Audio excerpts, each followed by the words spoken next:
y algunas cosas que pasaron en Adrogué que me las estoy reservando para el libro, pero a vos te voy a adelantar una, y A eso me hace ver, estar más cerca de mi corazón por la historia. En un subsuelo muy cerquita de la Plaza Esteban Adrogué estuvo escondido durante 2 noches Julio Troxtet, el único sobreviviente de la masacre, uno de los pocos sobrevivientes de la masacre de José León Suárez. Y bueno, a veces hablamos con villanos, depende de la categoría donde uno ponga un villano. A veces algunos es curiosísimo lo que te voy a contar, pero despiertan una tierna simpatía porque vos no podés pensar que el tipo sea tan desfachatado con las cosas que hace. Finalmente, digo, te voy a contar una anécdota. ¿Tenemos un minuto? sí, sí, sí, todo el tiempo que quieras. Eh, bueno, bienvenidos a quienes estén siguiendo esta transmisión en el canal de YouTube del Diario Sur. Hoy un invitado de lujo es Daniel Vilota, periodista, vecino nuestro de acá de Zona Sur, a quien vemos todos los lunes en Odisea Argentina con Carlos Pañi, pero que tiene una larga trayectoria previa, escribiendo sobre todo en medios como Clarín, La Nación, Perfil. Vecino, entiendo que de Adrogué, ¿no? No, ¿cómo te va, Manuel? Nací, crecí y vivo en la ciudad de Bursaco. Lo que ocurre es que toda nuestra vida administrativa pasa por la ciudad de Adrogué porque es la sede de todo nuestro centro cívico, es decir, cualquier trámite importante, público o privado que vayas a hacer, por lo general, por una cuestión de oferta, lo resolvemos en Adrogué. Ahí va, Pero de sí Bursaco, estudié entonces. sí, claro, toda mi secundaria sí la hice en el viejo Colegio Nacional Almirante Brown, donde me recibí de bachiller hace un tiempo casi inolvidable. No te cabe entonces el mote de cheto de Adrogué, ¿no? Esa cosa fea que se dice. Ese mundo existe desde que yo era adolescente, antes era peor, porque estaban los chetos y estábamos los pardos. Habría que rastrear mucho, mucho en la historia de la revolución para encontrarlo con el regimiento de pardos y encontrar alguna comparación. Pero los pardos éramos los que en aquel momento, y era algo que sufríamos, no se hablaba del bullying cuando yo era adolescente, pero aunque el Nacional era un colegio público, era algo que sufríamos los que veníamos casi del campo, porque hay que retrotraerse mucho en el tiempo para entender las enormes diferencias, no solo sociales y económicas, sino de urbanización que había entre Adrogué, una zona consolidada desde fines del siglo XIX en su arquitectura y en su belleza, y una ciudad muy populosa, la que más habitantes tiene de Almirante Brown, como es Bursaco. Bien, bien, bien. Ahí entonces también me faltaba en la presentación que sos egresado y docente de la Universidad de Lomas. Así que puro, puro zona sur, puro conurbano. Bueno, sí, en efecto, no siempre por elección. Yo tengo por trabajo te pasará a vos, colegas que viven en la ciudad y se quejan de la seguridad, de la iluminación, de la basura, y siempre los desafío a darles 90 días en casa e irme yo a las de ellos, a ver si se sienten un poco más a gusto con los servicios que tienen. Sí, mi vida está hecha acá. No siempre como querría, es decir, me gustaría por mí y por el resto de mis vecinos que el entorno fuera más amable con nosotros. Ahí va. Bueno, de eso, un poco quería empezar. ¿Se te conocía a vos en algún momento? No sé quién te lo puso al sobrenombre, si te lo Mm, pusiste vos mismo, mm. pero te decían que eras el conurbanólogo. Eh, ¿de dónde surge eso y cómo te llevas vos con ese sobrenombre? ¿Cómo no? Mirá, estábamos en el año 2016. Yo había aparecido como invitado en el programa de alguien que conocía, que era Carlos Pañi en Odisea Argentina cuando estaba en TN. Ya escribía para Perfil y estaba buscando la posibilidad de hacer algo en radio. Por unos productores amigos, llego a Diego Seisman, que hacía un programa los domingos a la tarde, si no me equivoco, en FM Milenio. Y Seisman, que no me conocía, que recién me trataba y no sabía cómo presentarme, se le ocurrió el mote de conurbanólogo. No, jamás me definiría así porque además yo no creo saber tanto como todos piensan del conurbano. Soy alguien del conurbano que conoce su política, sobre todo por un hecho que menos se sabe. Vos sabés, Manuel, para mi generación hay un antes y un después de la guerra en el Atlántico Sur. mi generación, aunque yo no fui movilizado, es la generación de la guerra. Yo no fui, pero hicimos en la universidad todo lo que pudimos antes y después. El después, por supuesto, para mi generación fue revelador de todo lo que no sabíamos. Y para muchos, y lo digo no con vergüenza, era parte de nuestro mundo, no saber claramente de qué se trataba la guerra sucia, lo desaparecido. Eso definió mi mundo, y mi mundo con mi grupo en la universidad no solo fue tener un centro de estudiantes antes de la democracia, sino además resolver entre nosotros a dónde íbamos a ir a militar. Es decir, que yo conozco a Brown y al sur desde un lugar tal vez no tan frecuente, que es el haber sido, no sé si un gran protagonista, pero sí alguien que activó mucho, casi 30 años en el sistema político. Entonces, digamos que ese mundo, las ideas de ese mundo, esto que también dice, no Campanella, sino el autor de, ahora no me sale su nombre, El secreto de sus ojos, y es que la Sacheri. gente no cambia. Lamentablemente, claro, la política tampoco cambia. Entonces, eso me da alguna ventaja. Ah, mirá qué interesante eso. Vos decís que hay como unas continuidades que te facilitan el trabajo. A ver, si la gente pudiera o los dirigentes pudieran mejorar, tal vez no. Pero en general, la política en la Argentina es tan conservadora y en algún punto tan predecible en sus conductas que ayuda, no todo, un poco en el trabajo. Lo que más ayuda es saber que hay alguien que va a tratar de hacer algo de la forma que la ley no lo dice. Entonces, esto te ayuda a saber que hay que ir un paso más. No es que lo vas a resolver bien, o que vas a dar una primicia, o que vas a traer una bomba que te convierta en no sé qué. Sí te ayuda a saber que hay que esmerarse mucho. Bien.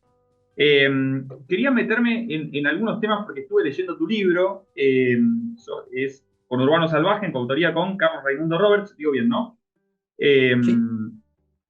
bueno, muy interesante, la verdad que muy recomendable. Es una especie de colección de crónicas sobre el conurbano. Vos por ahí en la parte más política, Roberts en algo un poco más de color, en la parte social.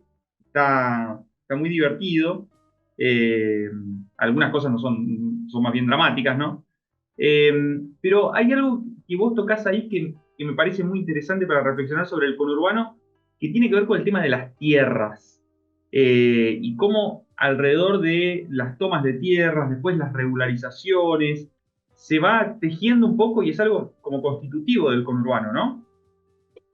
Bueno, hay dos momentos, ¿no? Porque en general la mayor parte de las tomas, las que tengo conocimiento yo, insisto mucho en que yo no soy un historiador, pero a mí me parece que hay un punto de quiebre alrededor del año 2000, digamos, antes de la crisis del 2001.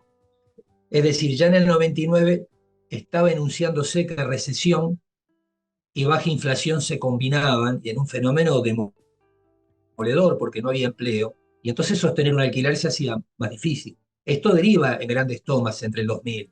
Te diría el 2000 como antecedente del 2001 porque ahí me cuesta mirarlo, ya el fenómeno era anterior. Eh, las historias en realidad eso las descubrí.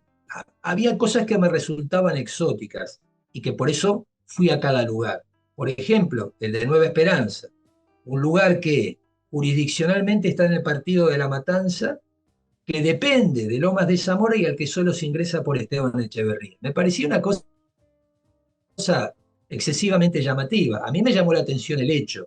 Claro, cuando profundizás para que esto se vuelva una explicación más o menos lógica, me encontré con mucho más. Para mí lo más sorprendente de todas las tomas que cuento ahí es que aparezca el peronismo persiguiendo pobres, que teóricamente es su electorado y es su razón de ser, no solo su electorado, es su esencia filosófica. Eso para mí es lo demoledor del peronismo y es lo que en parte todavía hoy sigue explicando el consenso, por lo menos electoral, de vastos sectores de gente que está fuera de la sociedad, fuera en términos de, quiero decir, sin trabajo, colgados de la luz, pero esos sectores son los que hoy todavía, no mayoritariamente, pero sí con un grupo importante, sostienen a Javier Milei. A ver cómo es esa, cómo es Claro, ese. yo creo que es tal el enojo de todos esos sectores con el peronismo, por cosas como esta, no la única, que aparecen en el libro. Es decir, aparece una toma de tierra, lo contamos para quien no leyó el libro. No voy a detenerme puntualmente en ningún. Esa gente primero toma la tierra en algún momento su situación económica mejor y quiere pagar por la tierra. Y se encuentra que el gobierno municipal no tiene interés en que compre la tierra, sino que encuentra una herramienta de presión, de sujeción, de coerción en que no la pague. O que cuando le ofrece comprarla, le ofrece que compre en un lugar por ahí donde va a padecer lo mismo que ya padeció, es decir, va a tener que ir de nuevo a instalarse, erradicarse, contraviniendo todas las propias normas de los que aconsejan, por ejemplo, el ACUMAR, de hacer con las poblaciones en esa zona, que es evitar el desarraigo, no porque la zona donde vivan esté bien, sino por todas las secuelas que eso deja y que ya están comprobadas. Entonces te encontrás con municipios como el de Lomas de Zamora que lleva una política muy curiosa, que es la de tratar que la gente se vaya y de pagarle para que se vaya. Yo creo que si tengo que ir muy atrás en la historia, para ver, no sé, en un gobierno conservador alguien que pague para que otro deje la tierra. Entonces yo creo que eso genera un enojo y una fractura de un voto histórico del peronismo al peronismo.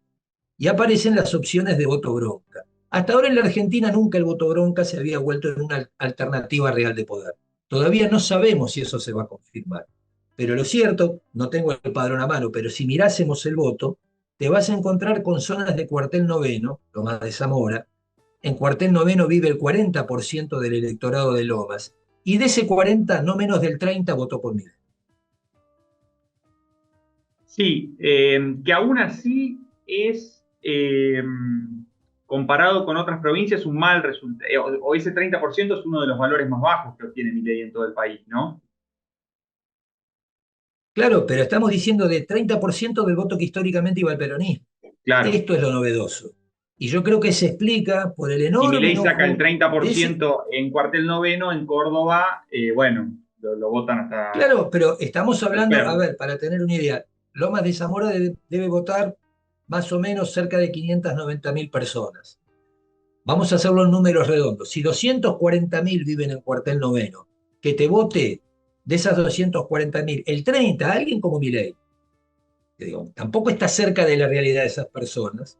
Estamos hablando de 60, 70.000 votos. No recuerdo un partido opositor que le saque eso al peronismo en cuartel noveno en los últimos 30 años. Ni el radicalismo, ni Macri, ni Vidal en su mejor momento lograron eso. Quiero decir, y esto es lo que trataba de decirte Manuel, es que si no hubiera una fractura, un enojo entre ese voto que alguna vez fue fiel y el peronismo, tal vez no ocurriría. ¿Vos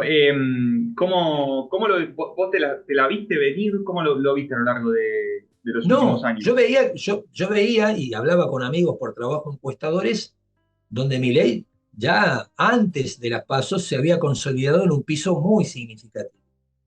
Pero yo soy víctima de mi cultura también y de mi creencia. Y en mi creencia y en mi formación, que es antigua y anterior a la tuya, la democracia fue un valor que costó muchísimo conseguir. Y yo creo que Milei todavía tiene que demostrar sus credenciales democráticas. Cosa que para mí otros actores, aunque me guste alguno más y otro menos, no, porque los he visto actuar adentro del sistema y de los valores democráticos. Ahora, ese es un problema mío. Yo perdí de vista que hace 30 años que la educación pública está en crisis. Y el primer lugar de formación de un ciudadano es la escuela. Si no tenemos escuela, no vamos a tener ciudadanos. Y yo no le puedo pedir a alguien que frente al hambre elija pensar como yo, o en términos tan abstractos como yo, que no tengo hambre, puedo pensar. Vos me podrías responder, y lo acepto antes, que tal vez mi ley no les está resolviendo el hambre, pero sí les está resolviendo la bronca con el hambre. Bien, es interesante la reflexión. ¿Y cómo lo ves ahora a Milei en el conurbano? Ya con 8 meses de gobierno. Mi ley nunca estuvo en el conurbano. Mi ley era una imagen que entraba por las pantallas al conurbano. Pero hay que tratar de colocarse en el lugar de los que menos tienen, donde todavía lo único con lo que pueden entretener, si no les sale dinero, es la televisión. O Sea a el la celu, ¿no? abierta o a la privada, claro. O Instagram. O Claro. donde lo que pagan de abono es lo que le permite a veces reírse. Y un tipo que tuvo, primero por disposición natural y después por inteligencia o por especulación, como especulan todos en política, se dio cuenta que era un fenómeno de las pantallas. Y apostó a las pantallas y le salió bien. Ahora, una cosa es ganar una elección y otra muy distinta es gobernar. Y otra cosa es muy distinto gobernar en crisis y otra muy distinta de la crisis llegar a una meta satisfactoria, no solo para tu electorado, que es una parte, sino para el resto. Eso me parece que es lo que está pendiente de saber si se puede en la Argentina con un fenómeno de la naturaleza del que encarna Milei, que tiene antecedentes en el mundo, la verdad, en contra pobre de su vocación, no es original. Así que acá todo eso es algo pendiente de ver. Como una minoría parlamentaria, como alguien que perdió en primera vuelta, y esto nunca hay que perderlo de vista, puede, si puede primero gobernar y además después legitimarse. Porque una cosa es ser electo como oposición y otra es ser revalidado como oficialismo. Aquí hay un montón de cosas. La impresión es que el gobierno se ha atado, como algún marino cuando ve que el velero se le va a pegar contra la roca al mástil y que sea lo que Dios quiera, ese mástil hoy es la baja de la inflación. Hay que ver si alcanza. Y cómo, bueno, un poco lo que yo veo como tu expertise por ahí es ver el sistema de poder dentro del conurbano, los líderes territoriales, desde los intendentes hasta los punteros, los que manejan los barrios, bueno, toda esa infinidad de actores. ¿Cómo ves la convivencia con el gobierno de Milei? A ver, han demostrado los intendentes un enorme pragmatismo, como siempre en toda su historia. Hoy hacen un ajuste peor que el de Milei. Por eso nada estalla. Vos me dirás, ¿cómo no estalla con ajuste? Sí, sí, sí, hacer un ajuste de las cuentas del municipio. Entonces te encontrás con municipios que si bien no tienen obra pública, que antes tampoco la tenían porque la recibían del gobierno nacional o provincial, que hacen un ajuste de sus cuentas, que jubilan por anticipado, que achican contratos, que gastan menos para poder, tal vez, también, distribuir más del asistencialismo que aplicaban antes, o tal vez cubriendo el asistencialismo que antes recibían de otros gobiernos. Los veo en una situación de estrechez, pero nunca tan mala como la que denuncia. Casi se me iba a escapar o como la que llora. Es muy feo, pero es así. Bien, o sea, ves muy disociado el discurso del accionar. No, fíjate que no hay ningún intendente hablando. Son unos campeones en eso. Tienen muy claro el timing. Mejor que muchos de nosotros. Saben cuándo hay que hablar, saben cuándo hay que callar, saben cuándo no hay que salir en fotos, sobre todo fotos arriba de un velero. Ahí tendría que aprender el Chiquitapia. Bueno, ahí el de las fotos en el velero queda desplazado por Alberto, ¿no? Como el gran lastre político. Sí, sí, lo que pasa es que ahí estamos en un caso testigo importante de hasta dónde Argentina va camino a un cambio digamos, por el camino que uno no desearía, que es por una crisis. Esto demuestra, la verdad que no es algo que me congratule hablar de un asunto como el de Alberto, creo que es algo muy Déjame desgraciado. poner en contexto porque por ahí esto sale Sí. dentro de un par de días. Hoy es 7 de agosto, está estallando por todos lados la denuncia contra Alberto Fernández de parte de Fabiola Yáñez por violencia de género. Hay cada vez elementos más contundentes que llevan a creer que efectivamente hubo violencia de género, hubo golpes. Bueno, es un tema del que no podemos escapar, ¿no? En esta coyuntura. Sí, sí, a ver, ¿A vos te sorprende, a vos te sorprendió? Porque creo que es una pregunta que se está escuchando mucho ahora. Vos bueno, como observador del Círculo Rojo y de manejar información, te ¿qué nivel de sorpresa manejas? a ver, para este trabajo tenemos que tener la sorpresa siempre dispuesta y no acostumbrarnos a todo aquello o no naturalizar aquello que está mal. Esto es así.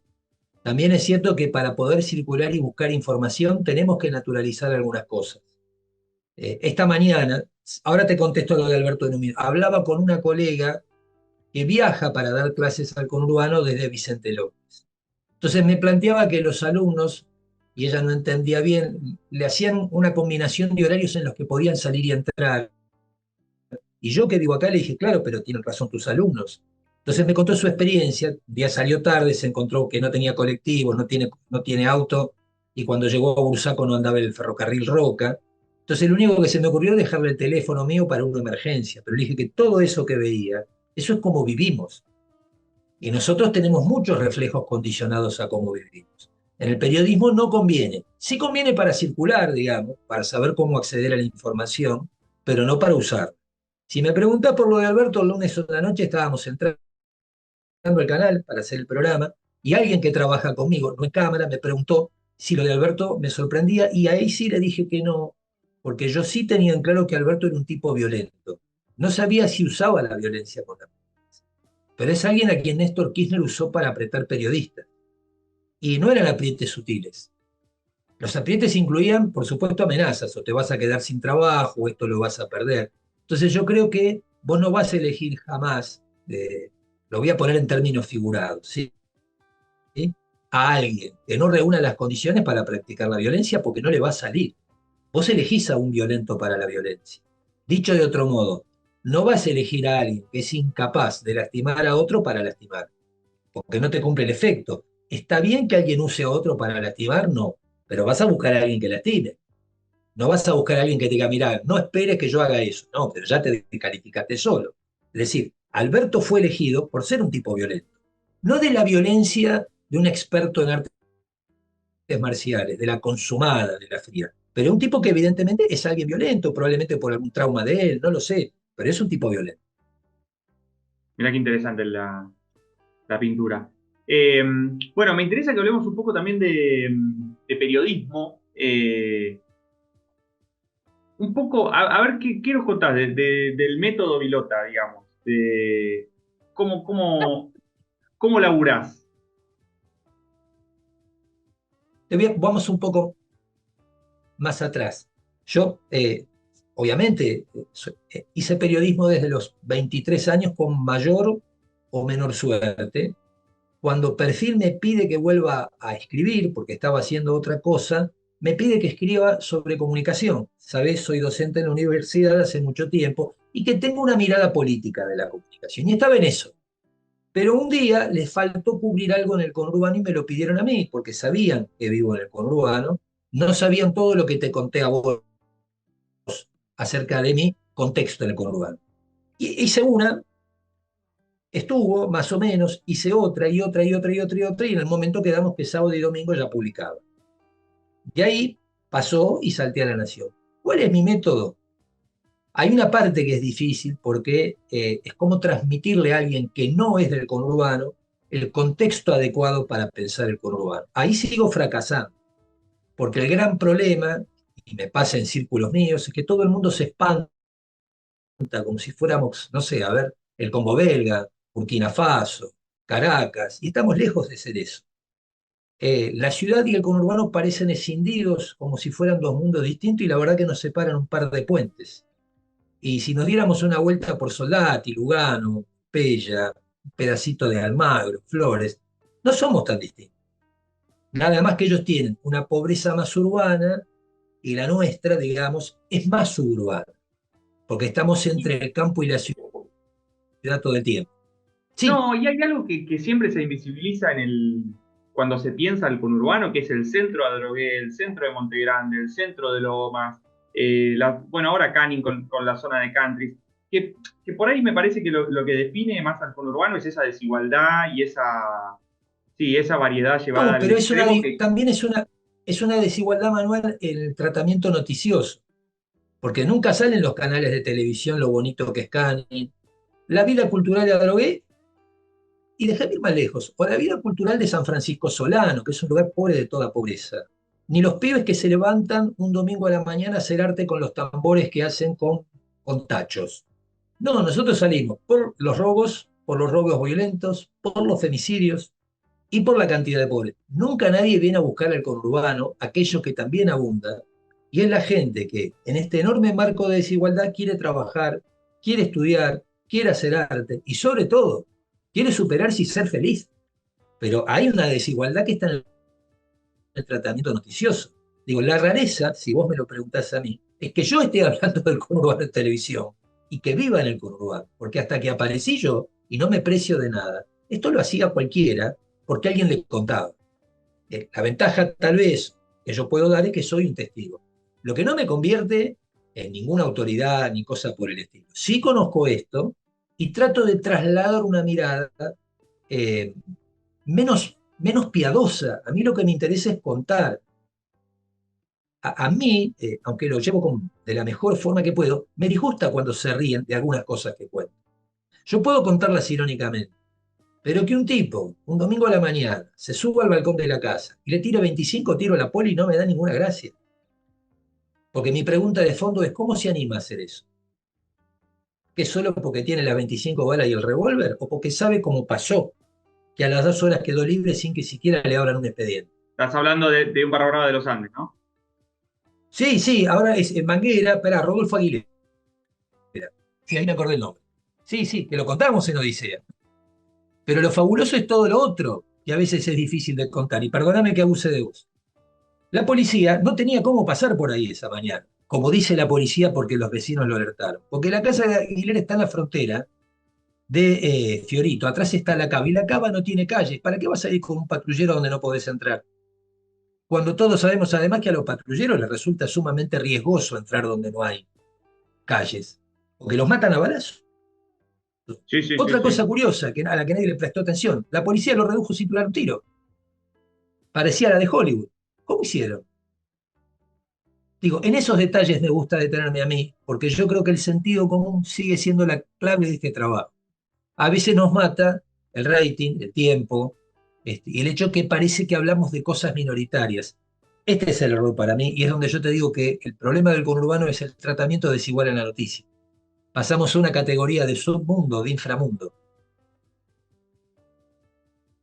¿Y qué relación tenés con las fuentes? ¿Cómo lo llevas eso? Porque a veces, bueno, contar estas historias es hablar con villanos. Eh, ¿Cómo lo manejás eso? ¿Qué Dos reparos cosas tenés? primero. El día que te sentaste a hablar con un villano tenés que olvidarte que es un villano. Ese día el villano sos vos, si es que te sentás con uno. Primero porque le vas a sacar al tipo algo que el tipo no quiere dar. No sé quién es más villano en ese caso. Porque también eso depende de lo que vos seas capaz de persuadir al otro de que te puede contar y confiar. Entonces, ¿quién es el villano cuando vos le garantizás el secreto a un villano? Qué gran pregunta. Ahora, ¿le tenemos que garantizar el secreto para poder contar algo que sea valioso para la sociedad? Sí, tal vez sí. Sí, y bueno, a veces hablamos con villanos. Depende de la categoría donde uno ponga un villano. A veces algunos es curiosísimo lo que te voy a contar, pero despiertan una tierna simpatía porque vos no podés pensar que el tipo sea tan desfachatado con las cosas que hace. Finalmente, digo, te voy a contar una anécdota. ¿Tenemos un minuto? Sí, sí, sí, todo el tiempo que quieras. No puedo dar grandes nombres, ¿sí? Además, pero lo voy a escribir en algún momento en un cuento. Conozco una anécdota, no voy a dar nombres, no va a ser muy difícil. Intendente de Lomas, ninguno de los últimos, ¿eh? Aclaro, o sea, esto sí lo quiero decir. Ni Insaurralde ni Oterme. Tenían Bien. un gran problema porque estaba llegando a su auge la salada. Y la salada en su auge significó miles de talleres clandestinos. Todos los talleres clandestinos tomaban su conexión a la luz de forma clandestina. ¿En qué derivaba esto? Que esa enorme sustracción de energía de la red hacía que se cortara la luz todo el tiempo en el centro de Lomas, es decir, el que pagaba. Enorme escándalo. Obviamente la mayoría de los talleres clandestinos, esto no pretende ser peyorativo, esa información, eran peruanos y de la comunidad peruana.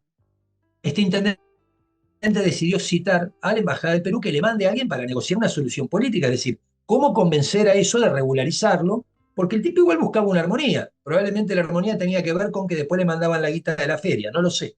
Pero lo que quiero decir es que el tipo trató de buscar una solución. Bueno, se encuentra con una dificultad. Iba a venir alguien de la Embajada del Perú, no tenía banderas del Perú.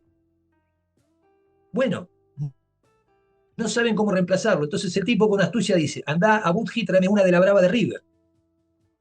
¿Se entiende, no? La bandera del Perú está y la de River es con una Sí, banda sí, torcida. necesitaban una bandera de Perú para demostrar que el diplomático era efectivamente un diplomático. Lo iban a recibir con el protocolo que corresponde con la bandera, Ahí pero no va. había banderas del Perú. Entonces mandan a buscar una de River. ¿Me seguís? Bueno, van a la salada, traen la de River y mientras ven.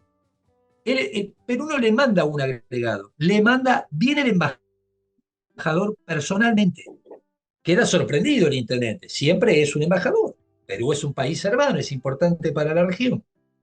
Lo saluda, el embajador lo mira y en un perfecto español como el tuyo o el mío, no el del Perú, por su acento, le dice, escuchame una cosa, toda la de la salada es mía, con lo demás, hacé lo que quieras. El intendente lo miró y le dice, ¿no te querés sentar así charlamos? Ya estaban como en casa. Le dice, a ver, repetilo para que se entienda bien. El embajador Vamos de nuevo. peruano le dice al El intendente, embajador le dice, todo lo de toda la de la salada es mía. Infiero, no lo sé, que se refería a un soborno. Entonces, el otro se siente tan a gusto que le dice, ¿por qué no nos sentamos a conversar? Ahora sí, ¿se entiende? hablaban el mismo idioma latinoamericano. No, no, Rápidamente, no había problemas de acento, fluyó como los dioses. ahí va, ahí va. Y bueno, habrán solucionado el tema de la No luz, lo más o sé. menos. Pero esas cosas a mí, yo obviamente que no tengo la menor duda que todo eso está mal. Lo que dijo es que no deja de sorprenderme y en la sorpresa provocarme una cuota de gracia. Estoy preparando un libro de cuentos con historias por el estilo que van a estar todas ficcionadas, precisamente porque hay mucha gente a la que conozco y que me llegan por ellos. Así como me llegaron de las tierras, hay otras bastante más graciosas, de muchísimos rufianes de baja calidad que dan vueltas acá, como podrían dar vueltas en otros lugares del mundo, buscando cómo vivir. Pero algunos, hasta en su fracaso, me resultan simpáticos. Y qué libertad poder escribirlo como literatura, ¿no? No tener que estar, porque bueno, escribir una historia como estas, con rigor periodístico, es un dolor de cabeza, porque Bueno, entre mirá, todo lo que tienes que chequear, a ver si te autorizan a poner el nombre o no, ver cómo resolvés, cómo le das más sustancia a la historia, no, todo eso es un olvídate, dolor de no me cabeza. vas. Si tengo la suerte de editarlo el año que viene, vamos a charlar sobre él. Yo me comprometo a que te llegue el libro y no, no podría. La mayoría de los nombres están todos distorsionados.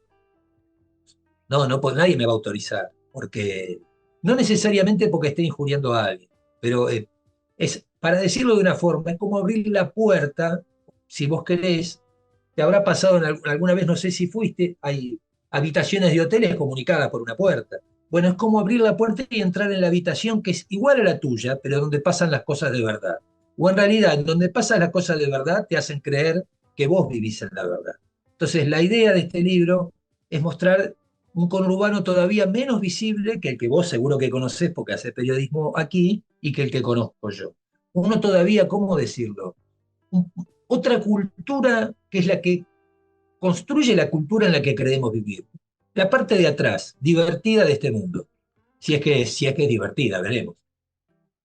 Eh, porque sos un periodista que viene de la gráfica, de un perfil más bajo, ¿cómo te cambió el tema de estar Company en Odisea, que es el programa más visto, no sé si es el más visto, pero seguro que es el más influyente de la política, que marca muchísimo la agenda?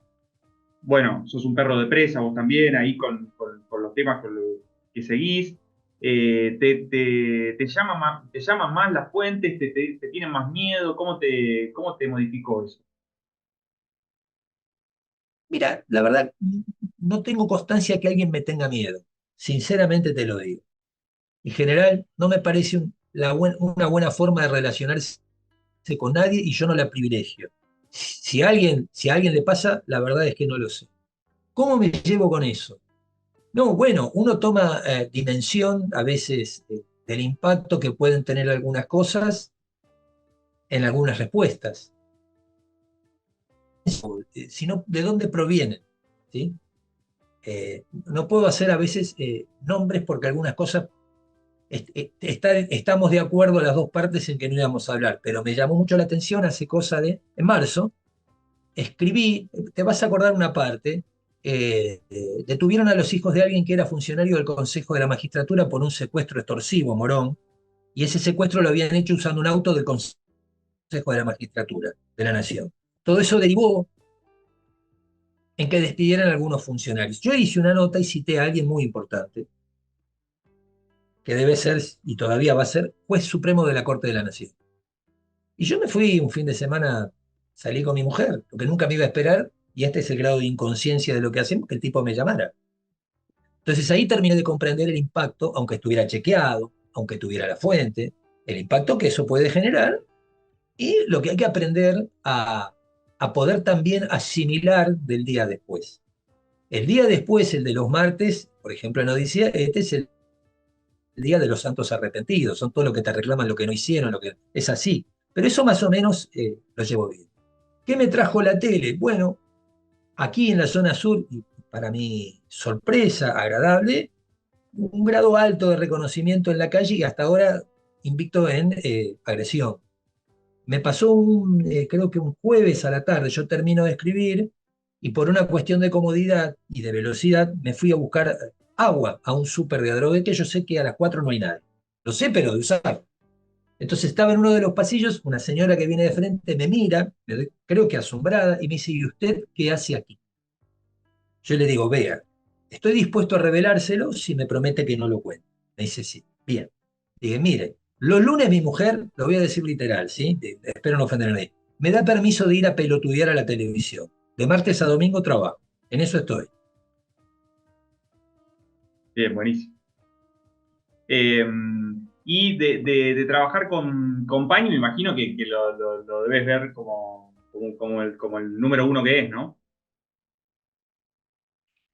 No tiene un gran sentido del humor. Es un tipo bárbaro. Fuma bajo del agua, para decirlo en un tono muy ilustrativo. Y yo no sé si se nota, pero arranca y es como, no sé si te gusta, o quienes nos escuchan, supongo, el fútbol, pero es como tener muchas ganas de tirar paredes con el mejor.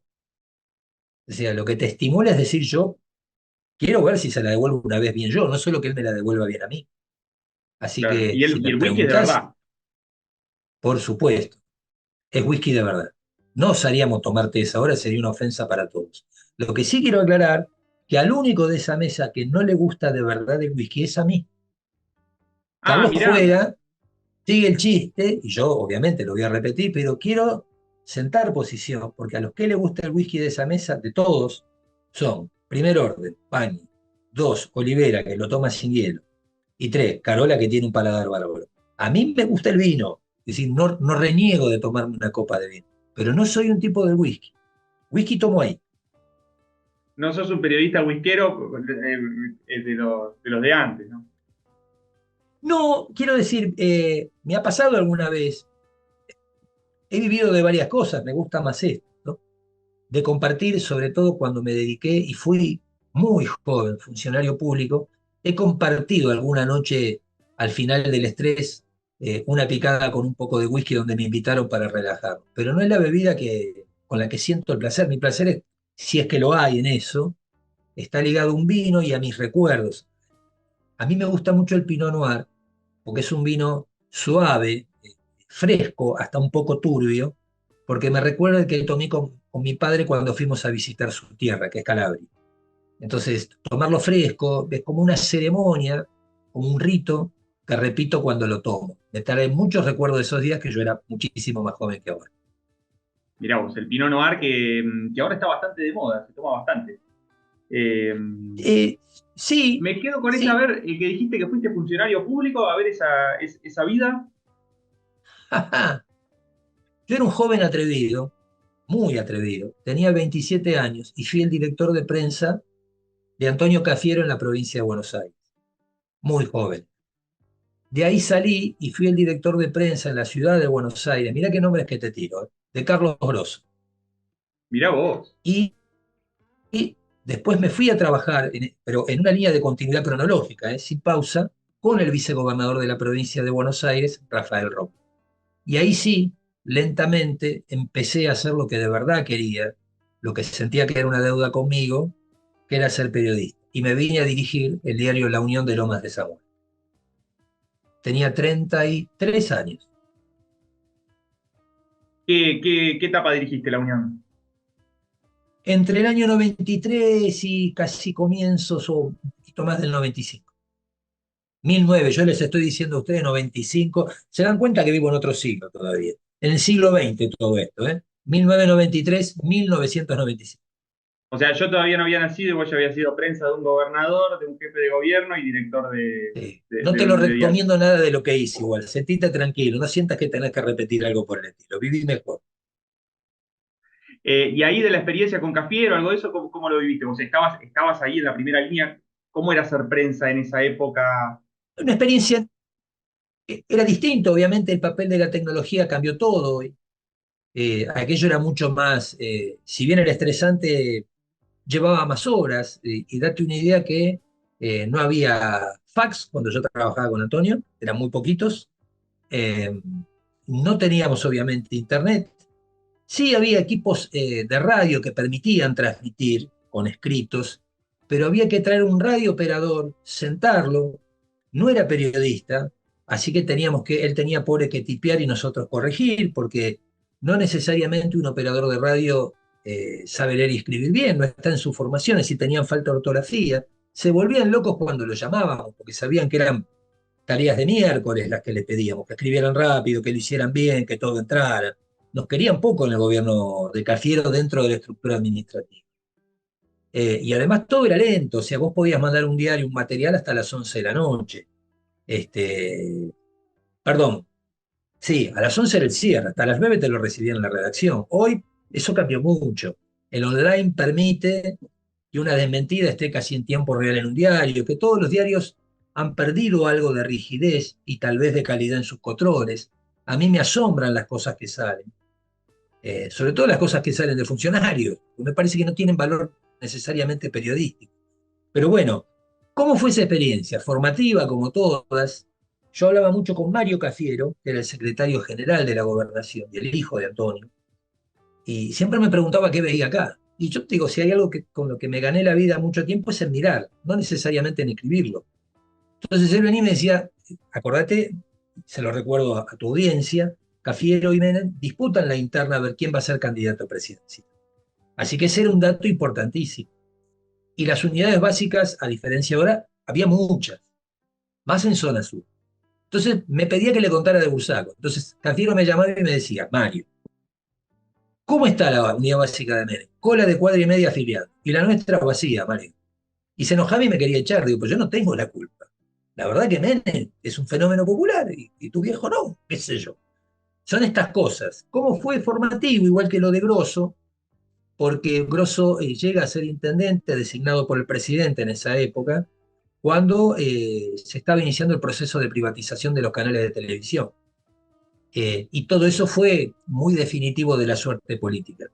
Nosotros quedamos en el medio, y más allá de cualquier error, irregularidad que hayan cometido algunos funcionarios, nuestro papel, digamos, otra vez, a la indefensa frente al avance tecnológico que ya significaba que el 13 sumara equipos móviles satelitales, ya los había traído Héctor Ricardo García para su breve etapa en Canal 2, que después también lo vendieron. Nosotros estábamos indefensos, hacíamos un laburo donde íbamos siempre atrás, pero eso me enseñó mucho de la industria de los medios y después me sirvió muchísimo para dar clases. Pero no Y, es una y a- experiencia que le recomiendo a nadie. Hoy me río y de casi todo eso me resulta divertido, pero no se lo recomendaría a nadie. ¿Ser prensa de un político no le recomendarías a nadie? No, primero porque hay un problema ahí con la política o con el funcionario, que es la confianza. La única forma de hacer bien ese trabajo es que haya una confianza mutua. No lo he visto nunca. Entonces después siempre depende tiene un gran componente de ingratitud. Porque vos tenés que defender algo en donde no sabés exactamente si lo que A veces sabés que tenés que defender posiciones controversiales, pero hay momentos en que te tocan defender cosas que no sabés que estás diciendo. Entonces yo soy muy solidario siempre con todos los jefes de prensa porque sé lo que es estar de ese lado. Entonces a veces empiezo una conversación con alguien y lo primero que le digo es esto: solidario con vos porque conozco el paño. Entonces nada, empecemos de nuevo. Entiendo tu trabajo. Y eso ayuda mucho, porque de verdad lo entiendo, nada más. Eh, bueno, sacame la duda de cómo llegaste a trabajar con Cafiero. eh, y contame un poco, a ver ahí con el peronismo, si sos peronista, si lo tomabas como una cosa profesional, Te si voy a eras, si contar una dejaste de anécdota, serlo. ¿sí? Te cuento, no, no, no, no, no. Yo no tengo, mira, primero, no tengo nada que ocultar de mi pasado, no, tampoco me interesa hacerlo público, pero no tengo cosas de las que avergonzar. Vino Odisea invitado Ernesto Tenenbaum, a quien conozco hace más de 30 años, pero hacía muchísimo que no veo. Lo voy a revelar, total, si me escucha creo que no se va a enojar. Ernesto vino, me abrazó y me dijo en el fondo: siempre fuiste peronista. Entonces lo miré y le dije: no, Ernesto, yo me curé. El que te contagiaste fuiste vos. Entonces él Tremendo. agarró y se rió mucho. Sí, yo milité después de la guerra en el peronismo y milité activamente hasta casi el año 2010. Así que nadie va a venir a decirme a mí que yo no conozco o que no sé de lo que hablo en el peronismo, lo cual no me exime de error. Pero es un dato, esto no nos está escuchando nadie, así que me quedo tranquilo. Quienes se sientan conmigo y pertenecen a eso saben que existe. Eso facilita un poco el trabajo, porque no me obliga a mí a mentir tanto y sabe que a ellos mentir no les va a servir de mucho tampoco. Entonces, las conversaciones, aún las informales, son un poco más francas. Por supuesto que milité, a Cafiero llegué casi un poco casuísticamente. Yo había hecho un par de colaboraciones, costaba más eso antes, para un diario que vos seguro que no conociste, que era el diario La Voz, que lo monta Vicente Leónidas Saadi en Pompeya. Es un diario financiado con dinero de los montoneros, pero donde trabajan muchos periodistas que no eran necesariamente montoneros. Entre ellos uno, Osvaldo Pepe, que era alguien que venía del periodismo deportivo, de la revista Goles, Agencia DIN, y que es el que me publica a mí. Yo voy a Y La que después Plata estuvo algo Añares muy, en Clarín. por supuesto, se acaba de jubilar hace muy poquito, Osvaldo. Él tenía un problema cuando llega, él sí era parte del equipo de Antonio Cafiero, y es que no tenía ahí, digamos, gente que supiera lo mínimo del periodismo para ayudarlo en el trabajo. Yo trabajaba con alguien, muy, muy poco de casualidad, un trabajo muy chiquitito, de 2, 3 veces por semana, con alguien que me había ayudado a hacer los primeros palotes en el periodismo. Osvaldo se enteró que estaba ahí, llamó a un amigo mío y me llamó a mí, y nos pidió a los dos que lo ayudásemos. Mi amigo ya trabajaba y fue después, dirigió el diario La Unión antes que y yo que tenía menos trabajo, me fui a trabajar con Osvaldo. Esas circunstancias de la vida me hicieron director de prensa de Antonio. Eso es gracias a Osvaldo Pepe. Fue un poco de casualidad, aprendí mucho también del peronismo, vi muchas cosas, esas sí son para mi memoria, pero sí, sí, yo fui un militante bastante atrevido de mis años jóvenes. No, no, no, digamos, no recuerdo que hayamos hecho algo malo contra alguien, pero sí que éramos bastante dementes, muy convencidos de lo que hacíamos. Mucho, mucho. No tengo malos recuerdos, porque yo creo que uno también puede hablar, no digo que con autoridad, pero de algunas cosas un poco mejor si las vive. Entonces, digo, toda la gestación de la salida electoral en la Argentina, sin que esto nos dé ninguna medalla, a mi generación, a muchos compañeros míos en la universidad, en estos barrios pobres, creo que estuvimos en la primera línea. Eh, bueno, para ir redondeando ahí, te quería una pavadita ahí, que seguramente lo usemos para la nota del diario impreso, un lugar del conurbano que para vos sea tu favorito, que sea simbólico. Dos, primero el lugar a donde nací, Bursaco, porque la gente no tiene por qué percibir algunas cosas, pero yo soy el hijo de una familia muy pobre, pero muy, muy pobre. Mis viejos vinieron de la posguerra en Italia sin nada. Eh, el único juguete que yo más recuerdo siempre es una pelota de fútbol que comprábamos entre todos los pibes del barrio. Y jugar a la pelota, jugar en los potreros, los desafíos de la Navidad a la noche todos vestidos a la vuelta de casa, vestidos mejor que habitualmente. Es decir, jugar a la pelota en mocasines son cosas que no me voy a olvidar. El segundo lugar fue mi primer acercamiento a algo parecido a una ciudad que era drogué. Yo iba de Bursaco, que no había nada cuando yo era chico, y ver los bares, ver el cine, las vidrieras de los negocios que eran muy distintas a las de acá, las rabonas del Nacional, eh, las primeras cosas que uno hace adolescente lo ponen muy cerca de mi corazón. Y algunas cosas que pasaron en Adrogué, que me las estoy reservando para el libro, pero a vos te voy a adelantar una. Y eso A me hace ver, estar más cerca de mi corazón por la historia. En un subsuelo muy cerquita de la Plaza Esteban Adrogué estuvo escondido durante 2 noches Julio Troxler, el único sobreviviente de la masacre, uno de los pocos sobrevivientes de la masacre de José León Suárez. De ahí, en una camioneta de la panadería Mouso, que la vas a ver todavía, sobre la calle Puyá, repetime el apellido, es uno de los protagonistas de Operación Masacre, ¿no? Julio Troxler. Troxler, ahí eh, va. Julio Troxler. Troxler lo pasa a buscar por donde yo te digo, una camioneta de la panadería Mouso, perdón, no Bullal, está sobre Vinón al lado de las vías, la podés ver todavía en mármol, lo disimulan adentro de una canasta de pan de mimbre, hoy casi no se usa más, pero entraba un tipo ahí, le tiran una lona, pan arriba y de ahí se lo llevan a la base aérea de Morón, donde los sectores leales a Perón de la Fuerza Aérea lo hacen salir a Bolivia. Eso va a estar también en el libro. Así que y ese subsuelo está a la vuelta de la casa donde Borges veranea. Increíble, hermoso. Toda la historia argentina, Hermoso. ¿cuánta historia argentina en unas cuadras? ¿Troxler es el fusilado que vive? Que así. No, el fusilado que vive es otro. Trollhätzer es cuando lo van a bajar del camión Ahí va. y la policía lo apunta y duda, él les saca las armas, les pega y se pasa toda esa noche caminando en Morón. Cuando consigue salir de Morón, lo que no te puedo asegurar es cómo lo trajeron, la resistencia peronista lo esconde en el sótano de alguien que era el hermano del primer intendente de Perón aquí, que era un intendente conservador que se llamaba Stefanelli. El hermano tenía un estudio de agronomía, creo que ahora hay una casa de ventas de empanadas, te estoy contando esto, y lo deciden ocultar. Y casi cae Troxler, porque Troxler, que estaba aburrido de estar encerrado, tenía la luz prendida y salía luz del sótano. Hay que entender a Adrogué además como el lugar donde vivían muchísimas personas ligadas a las Fuerzas Armadas en los años 60 y 70.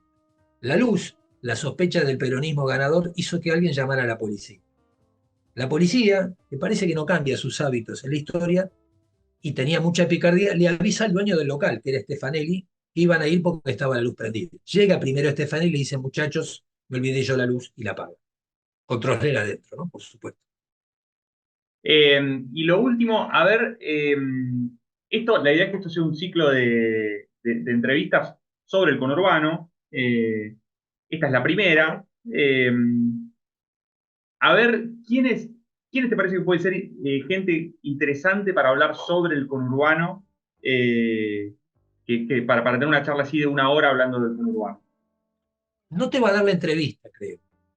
Pero yo te voy a hablar de un personaje al que critico mucho y en la crítica se pierde tal vez todo el contexto importante. El personaje que debería hablarte del conurbano es Martín Insaurralde. Ahí Pero va. yo te quiero explicar por qué. Y ya terminamos y no te quito más tiempo.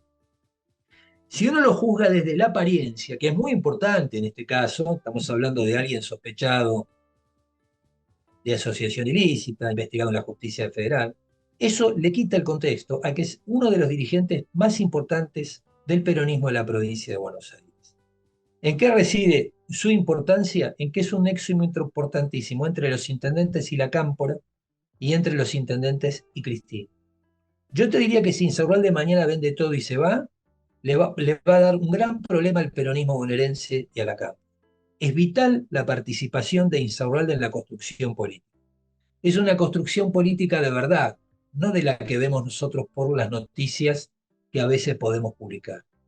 En esas construcciones de verdad entra todo. Entra lo bueno y lo malo, lo material y lo inmaterial, y entra lo lícito y lo ilícito. Porque es imposible escindir al peronismo de la historia argentina.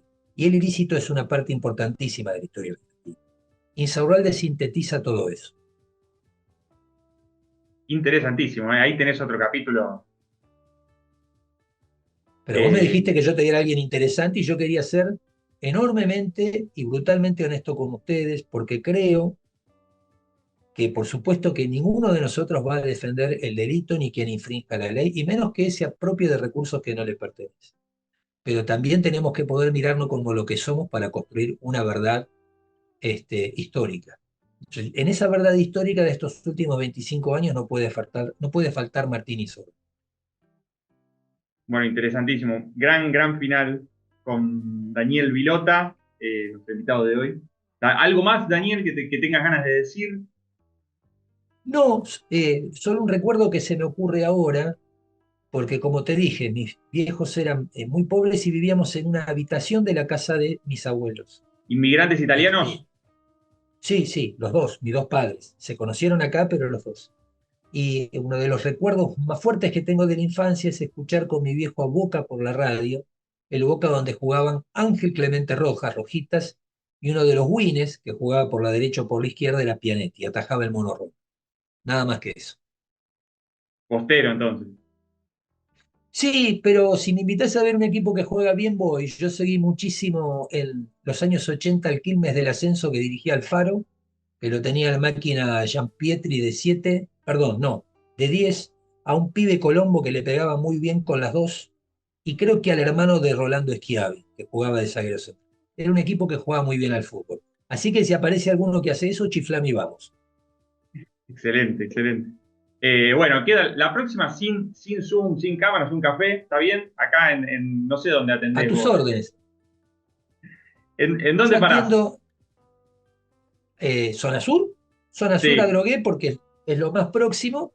Y pero después, tenés un para hacer café, a ver, ya que estamos, podés hacer un chivo. un café que me guste a mí, te Sí, cuento, te cuento los dos de mis recuerdos. Primer recuerdo fuerte, siempre trote por la secundaria, que era caro, pero donde había que ir para ver chicas lindas. Riviera, que era más económico y que fue ¿cómo se llamaba el de la secundaria? trote, sigue estando. Trote. Si vos vas a la galería de Mitre, creo que le alteraron algo el nombre por un problema legal con los dueños anteriores. No sé si se llama el trote, pero es trote para todo el mundo. Si vos vas eh, por Esteban Adrogué y entras a la galería, a la grande, te lo vas a cruzar. Ahora le han puesto más cosas. Y el otro es, no se llama más Riviera, pero está pegado al Colegio Nacional, no recuerdo su nombre actual. En ese café, en una de esas mesas, es donde le pusimos nombre a la primera agrupación que tuvo en la Universidad del Peronismo, que era la agrupación peronista universitaria. Era el café de la universidad, porque la primera etapa de sociales en los años 80 era funcionar de noche en el Nacional de Adrogué, no un camino de cintura. Eh, Después, cuando estoy, los martes le destino el día a la ciudad para hacer off, porque como todos sabemos, Jesucristo atiende únicamente en Ciudad de Buenos Aires, no acá en el conurbano. Así que cuando vamos a buscar verdades es allá. Después acá hacemos lo que podemos, a veces no nos va tan mal. Bueno, queda entonces Cuando el quieras. compromiso, nos juntamos ahí en Adroé Va a ser un a gusto tomar el y un café. día cuando quieran me invitan y hago una visita al diario. Encantado. Dale, dale, dale, dale, te tenemos acá en la radio que es un lujo. Va a ser un gusto. Bueno, bueno, gracias Dani, gracias por el tiempo y por inaugurar este ciclo de entrevistas. Un abrazo grande. Otro para ustedes y yo, al contrario, halagadísimo de que me hayan entrevistado. No me hacen muchas entrevistas, así que un gusto enorme.